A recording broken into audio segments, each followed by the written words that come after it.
하나님의 말씀을 나누는 시간입니다. 우리가 지난 3주 동안 제사보다 나은 것이라는 주제의 말씀을 나누어 왔습니다. 세 번의 설교를 통해서 계속해서 우리가 설교 시간에 질문했던 것은 왜 하나님께서는 자꾸 제사보다 더 나은 것이 있다고 말씀하시는가 하는 것입니다. 이스라엘 백성들에게 제사는 결코 하찮은 것이 아니었죠. 제사는 죄인이 거룩하신 하나님 앞에 설 수 있는 유일한 통로였습니다. 그래서 히브리서에서는 피 흘림이 없이는 죄사함이 없다라고까지 그렇게 말할 만큼 이 제사와 죄의 용서의 문제는 아주 깊이 연결되어 있습니다. 그런데도 하나님은 사무엘을 통해서, 다윗을 통해, 호세아를 통해, 그리고 오늘 예수님을 통해서 반복해서 말씀하십니다. 제사보다 더 나은 것이 있다. 이 말씀은 제사의 가치를 깎아내리는 말씀이 아닙니다. 지난주에도 말씀드렸지만 이 말씀의 핵심은 우리 신앙은 교회 안에서 완결되는 것이 아니라 우리 삶 전체로 이어져야 한다라는 것이었습니다. 하나님은 우리 예배와 우리 삶이 따로 노는 것을 기뻐하지 않으십니다. 우리 인간이 어떻게 지어졌는가? 창세기 2장 7절에 말씀하시죠. 여호와 하나님이 땅의 흙으로 사람을 지으시고 생기를 그 코에 불어넣으시니 사람이 생명이 되니라. 하나님께서 흙으로 사람을 지으시고 거기에 생기, 곧 하나님의 영을 불어넣으셨을 때 비로소 사람이 생명, 살아있는 존재가 되었다라는 것입니다. 그러니까 우리 인간은 처음부터 영과 육이 나뉘어져 있는 존재가 아니라 하나님 앞에서 영과 육이 하나로 통합된 존재로 지어졌다라는 것입니다. 한때 저는 영적인 사람이에요 라고 말하고 다니던 한 분이 계셨죠. 여기에서 이 영적이라는 말은, 영이라는 것을 우리 인간 위에 떠도는 어떤 무엇, 신적인 존재, 신비한 무엇인가, 그렇게 생각하는 개념에서 나온 거죠. 영을 어떻게 이렇게 이해하고 그것을 종교화시키기 시작하면 기독교도 이런 무속에 빠질 위험이 있는 겁니다. 자극적인 말만 주문처럼 반복하고 복만 구하는 그런 사람들의 말은 무속인 하고 별로 다르지 않습니다. 이상한 사술로 사람을 현혹하는 그런 사람은 사기꾼에 불과합니다.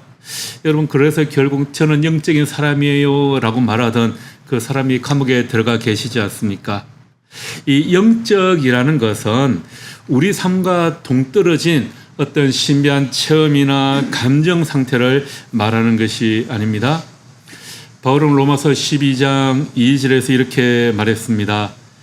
너희는 이 세대를 본받지 말고 오직 마음을 새롭게 함으로 변화를 받아 하나님의 선하시고 기뻐하시고 온전하신 뜻이 무엇인지 분별하도록 하라.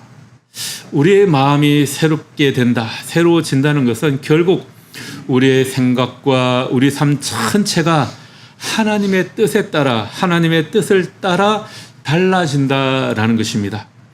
그래서 영적인 사람이 된다라는 것은 우리 삶에서 증명되는 것이지 말로만 나는 영적인 사람이다 그렇게 말해서 되는 것이 아닙니다.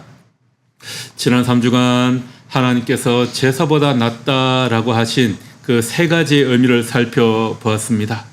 세 가지의 말씀이 서로 다른 것 같은, 다른 이야기 같아 보이지만 결국은 하나의 방향을 가리키고 있었습니다.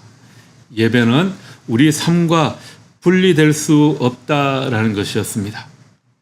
우리가 하나님께 드리는 예배는 우리 삶과 따로 존재하지 않는다라는 것입니다.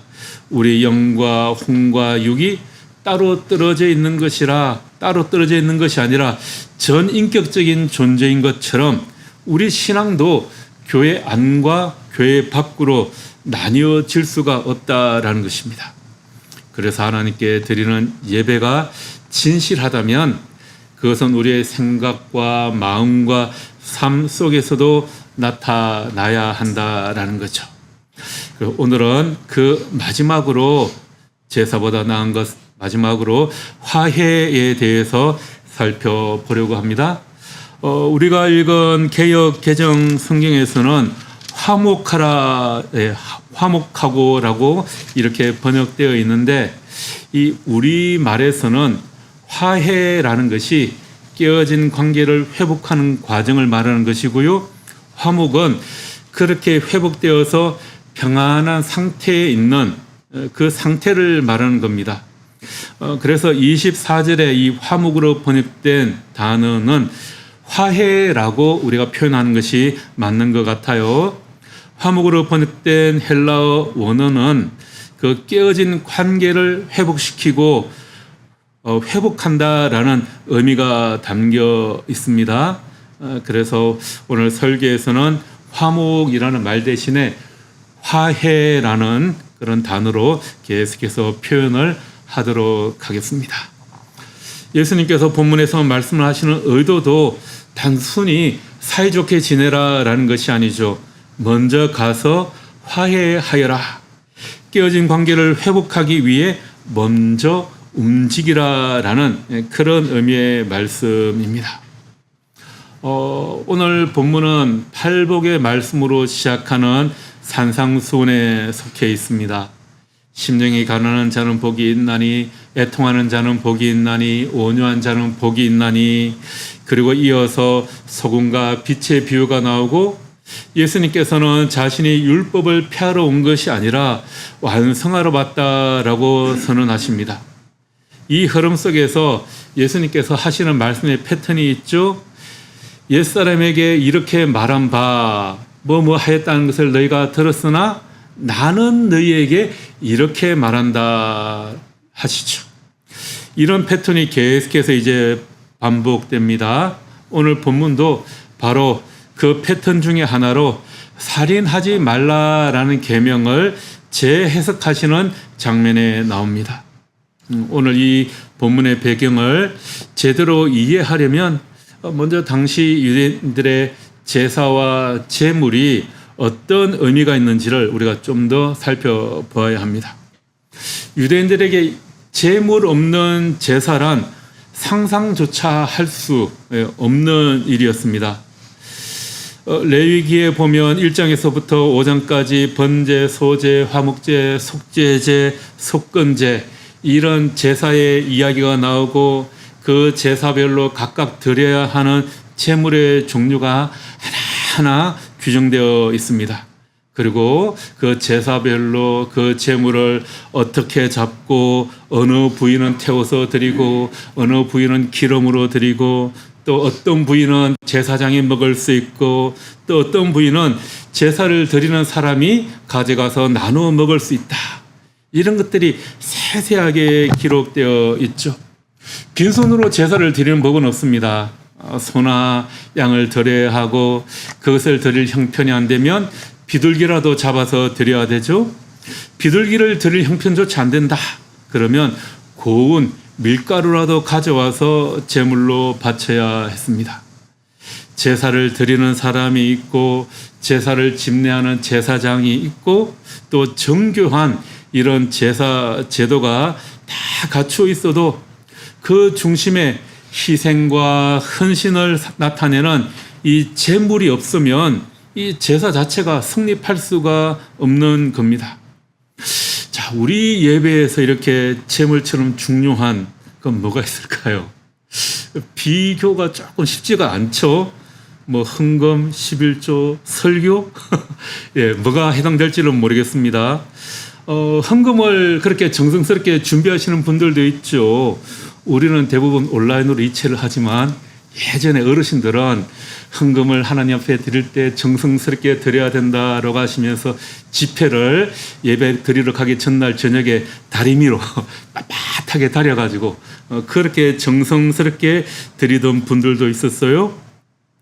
또 우리가 이 예배 시간에 다른 순도 다 지켜도 이 설교를 빼먹으면 좀 허전하겠죠. 예배 드린 기분이 별로 안 날 것 같기는 합니다. 물론 설교는 짧을수록 좋다라는 그런 말이 있기는 하지만 그래도 설교는 해야 되겠죠. 우리가 이렇게 예배하면 딱 떠오르는 그 무엇인가가 있듯이 이스라엘 백성들의 머릿속에도 제사라고 하면 가장 먼저 떠오르는 것이 바로 이 제물이었습니다.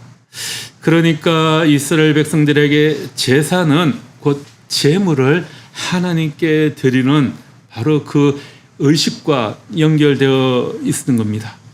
제물이 제사의 중심에 있습니다. 그런데 예수님께서 이 상식의 정면으로 도전되는 말씀을 하시는 거죠. 제물이 아무리 완벽하게 준비되어 있다고 해도 그 제사가 저절로 하나님이 받으시는 제사가 되는 것이 아니다라는 겁니다. 제물보다 더 중요한 무엇인가가 있다 말씀하시죠. 아마 그 자리에 있던 유대인들에게 이 말씀은 충격적이었을 겁니다. 평생 제사 이꼴 제물을 하나님께 드리는 것 이렇게 생각하고 있던 사람들에게 예수님은 아니다. 그것으로는 부족하다 이렇게 말씀하십니다.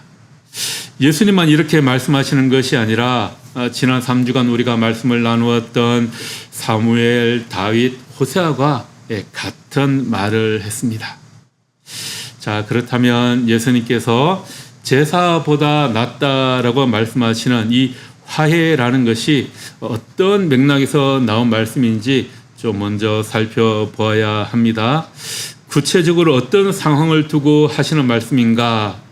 21절부터 이어지는 단락에서 예수님은 살인하지 말라라는 계명을 재해석하시면서 말씀하시는 겁니다. 21절, 22절 말씀을 우리 같이 다시 한번 읽어보겠습니다. 옛 사람에게 말한 바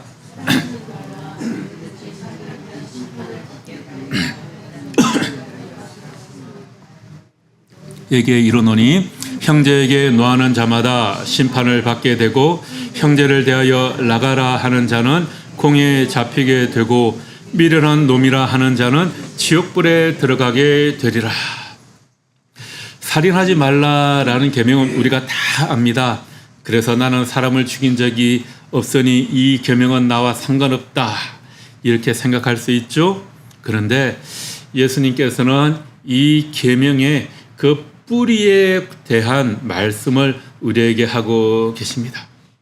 사람을 죽이는 이 손보다 먼저 움직이는 것이 있다는 거죠. 바로 마음입니다. 마음속에 분노가 생기고 그 분노가 멸시가 되고 멸시는 결국 상대를 죽이는 말로 나오게 된다라는 겁니다. 그래서 예수님은 이 살인이라는 결과만 보지 않으시고 그 살인이 시작되는 우리의 마음을 보시는 겁니다. 예수님은 모든 분노가 다 죄다 그렇게 말씀하시지는 않았죠. 예수님께서도 성전 앞에서 장사하는 것을 보고 그 상을 엎으시면서 분노하셨습니다. 불의를 보고 일어나는 거룩한 분노가 있습니다.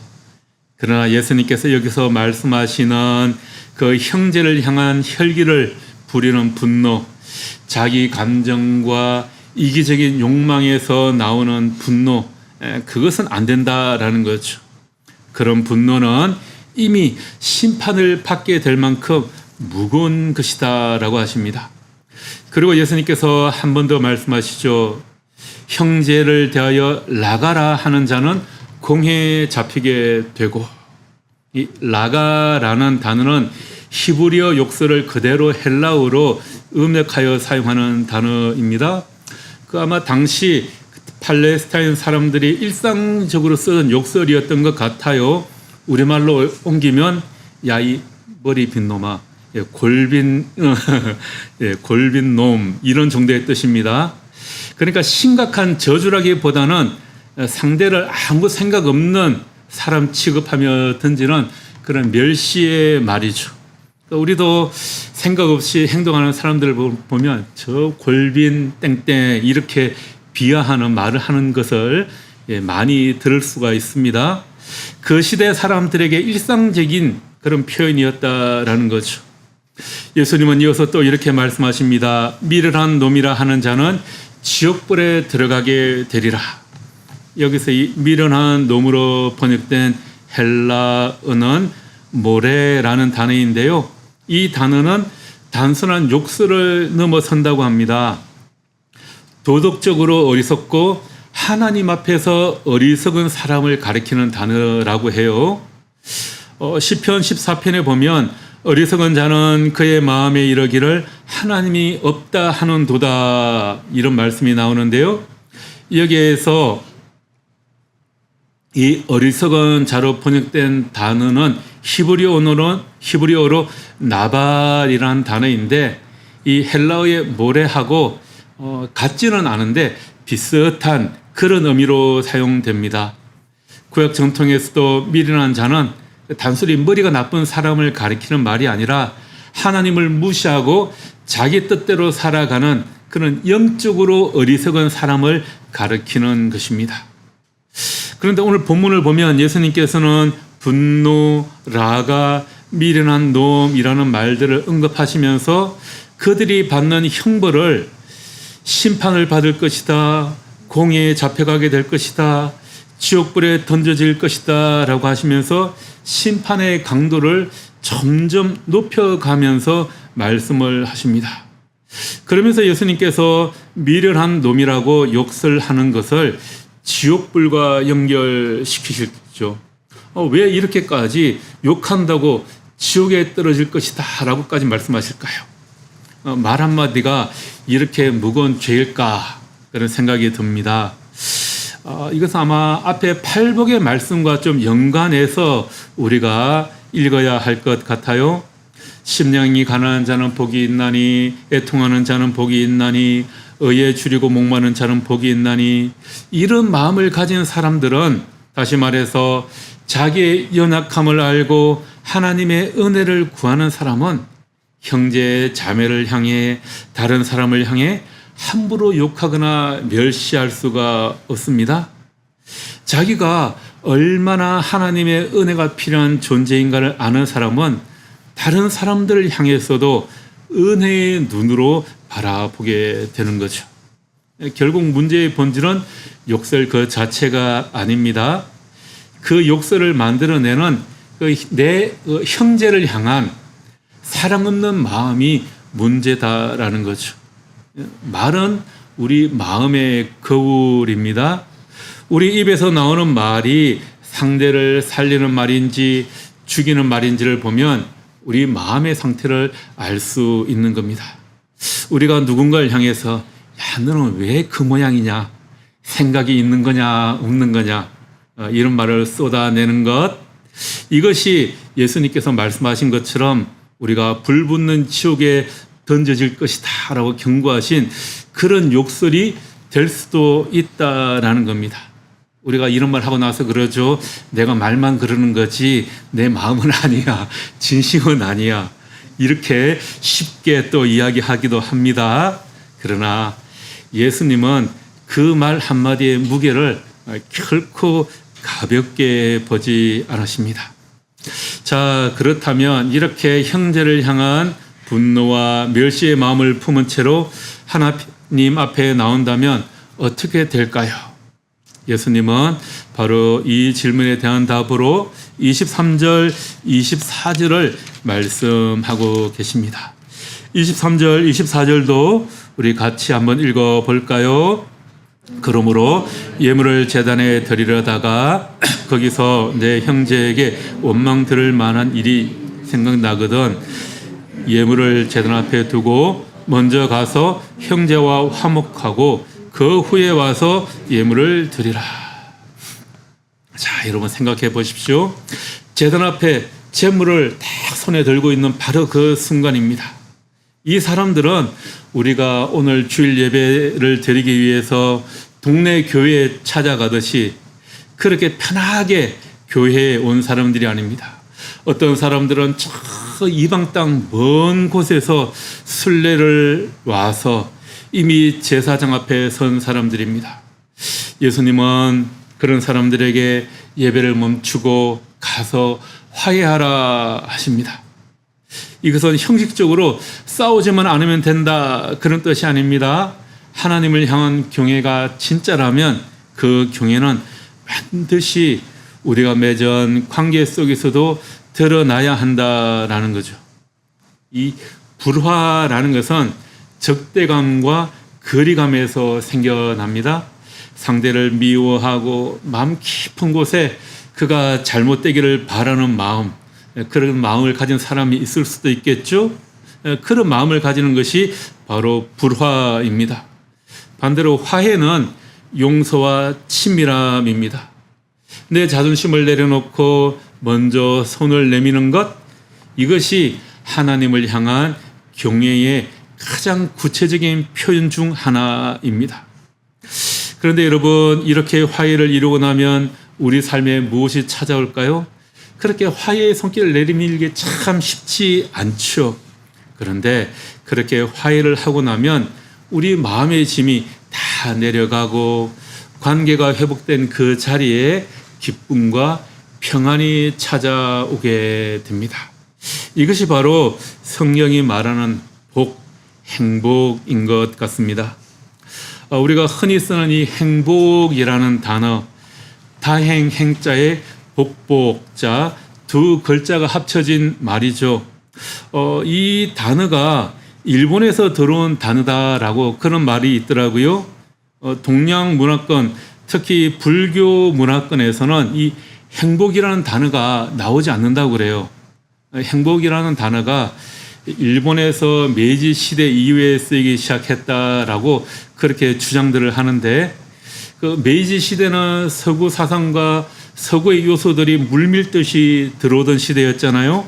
이때 영어의 해피니스와 프랑스의 보네르, 발음이 맞는지 모르는데 프랑스의 보네르에 해당하는 단어가 없어서 그 단어를 행과 복을 합쳐서 행복이라는 단어를 만들었다라는 겁니다. 이 보네르라는 단어는 좋은 때를 의미합니다.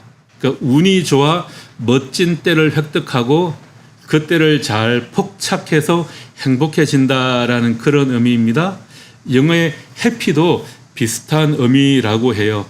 좋은 기회를 포착함으로써 행복해진다, 그런 의미가 되는 거죠.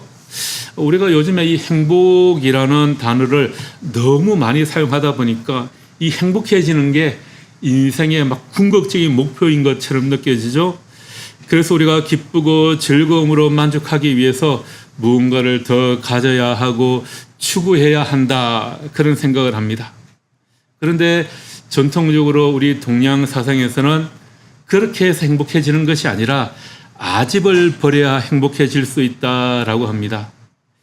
이 서구의 이 행복이라는 단어가 그 무엇인가를 쟁취하고 더 가져야 한다라는 그런 개념이 있는 반면에 우리 동양에서의 개념은 비우는 것을 이야기하죠. 그래서 이 영어의 이 해피라는 단어를 우리 내면의 평화, 안심, 안락을 나타내는 그런 편안하다, 안락하다, 안심이 된다로 표현하는 것이 더 맞지 않겠느냐, 그렇게 주장하시는 분들이 있습니다. 우리가 편안하고 안락하고 안심이 된다라는 것은 우리 신앙적인 의미로 보자면 우리 마음이 동요하지 않고 평안히 주님 안에서 쉬는 것, 그것이 될 것 같아요. 그런데 우리는 이 말을 쓰면서도 흔히 행복을 무언가를 더 많이 가지는 것으로 생각합니다. 그러나 성경이 말하는 복은 그 소유의 크기에 달리지 않다라는 겁니다. 예수님이 팔복에서 말씀하시는 그 복도 마찬가지였지 않습니까? 심령이 가난한 자, 애통하는 자, 온유한 자, 화평하게 하는 자가 복이 있다고 하셨지, 더 많이 가진 자가 복이 있는 사람이다, 그렇게 말씀하지 않으셨습니다. 예수님은 바로 앞 팔복의 말씀에서 화평하게 하는 자가 복이 있다 말씀하십니다. 성경이 말하는 복은 이렇게 하나님과의 관계가 회복되고 그 하나님께 받은 은혜로 다른 사람과 화평을 이루며 살아가는 데 있는 것입니다. 그러니 화해는 단순히 내가 손해보고 참아주는 희생이 아닙니다. 화해는 하나님께서 우리에게 주신 복된 삶의 방식인 거죠. 우리가 화해의 자리로 나아갈 때 우리는 무언가를 잃어버리는 것이 아니라 하나님이 예비하신 그 복 안으로 들어가는 것입니다. 자, 그런데 우리는 정말로 이 복된 삶을 내 힘으로 만들어낼 수가 있을까요? 보기 싫은 사람 얼굴 앞에서도 우리 힘만으로 그 사람에게 손을 이렇게 쉽게 내밀 수 있을까 하는 겁니다. 우리가 때때로 그런 경우가 있지 않습니까? 내가 아무리 순종하려고 해도, 회개하려고 해도, 하나님을 알려고 해도 내 힘만으로는 부족한 그것을 느낄 때가 있습니다. 화해도 마찬가지입니다. 우리가 화해해야 할 가장 근본적인 상대는 바로 하나님이십니다. 로마서 5장에서 우리는 본래 하나님과 원수된 자들이라고 말씀하고 있죠. 에베소서 2장에서는 그 담을 허문 것이 우리가 아니라 하나님이시라고 말씀하십니다. 그는 우리의 화평이신지라 원수된 것을 십자가로 소멸하시고, 예수님은 형제와 화해하지 않고서는 제단 앞에 서지 마라라고 말씀하셨지만 정작 예수님 자신은 우리와 여전히 원수되어 있을 그때 친히 제물이 되어서 십자가에 달리시고 그 담을 허무셨습니다. 그래서 바울은 고린도후서 5장 18절에서 이렇게 말씀합니다. 세번역 성경으로 제가 읽어보겠습니다. 하나님께서는 그리스도를 내세우셔서 우리를 자기와 화해하게 하시고 또 우리에게 화해의 직분을 맡겨 주셨습니다. 우리가 누군가를 용서할 수 있는 힘은 우리가 먼저 그리스도 안에서 훨씬 더 큰 용서를 받은 사람이라는 사실에서 나온다라는 겁니다. 순종이 제사보다 낫고 회개하는 심령이 제사보다 낫고 하나님을 알고 살아가는 것이 제사보다 낫고 형제와 화해하는 것이 제사보다 낫습니다. 그런데 이 말씀을 들으며 우리가 그러면 이제 내가 더 열심히 더 잘해야겠다라는 생각만 한다면 이 복음의 핵심을 놓치는 것입니다. 왜냐하면 우리는 그렇게 살아갈 힘이 없기 때문입니다. 그래서 십자가가 필요합니다. 우리가 하나님과 화해하기 전에 하나님께서 먼저 우리에게 오셨습니다. 우리가 아직 하나님과 원수 되었을 때 그리스도께서 십자가에서 우리를 하나님과 화해시켰습니다. 그러므로 우리는 사랑받기 위해 사랑하는 것이 아니라 이미 하나님의 사랑을 받았기 때문에 누군가를 사랑할 수 있습니다. 우리가 용서받기 위해 다른 사람을 용서하는 것이 아니라 이미 용서함 받았기 때문에 용서하는 것입니다. 하나님과 화해하기 위해서 형제와 먼저 화해하는 것이 아니라 이미 하나님과 화해되었기 때문에 우리가 다른 사람과 화해할 수 있게 되는 것입니다. 이것이 바로 복음입니다. 제사보다 나은 순종도 회개도 사랑도 화해도 결국 이렇게 십자가의 은혜에서 시작이 됩니다. 그러니 늘 십자가를 바라볼 수 있기를 바랍니다. 그리고 그 십자가를 통해 주시는 은혜가 이 예배 시간으로 끝나지 않고 우리 삶과 또 우리가 만나는 사람들 사이의 그 관계 속으로 흘러나갈 수 있게 되기를 소망합니다. 그래서 우리 삶 전체가 하나님께서 기뻐하시는 예배가 되기를 주님의 이름으로 축복하며 기도합니다. 기도하겠습니다. 주님, 지난 4주간 우리가 하나님께 무엇을 드리는가 하는 것보다 우리 마음과 삶의 자세로 하나님 앞에 나아가야 한다는 것을 배웠습니다. 우리의 예배가 교회 안에서만 머물지 않게 하시고 십자가에서 받은 은혜가 우리 마음과 우리 말과 삶 속에 온전히 흘러가게 하옵소서. 예수님 이름으로 기도합니다. 아멘.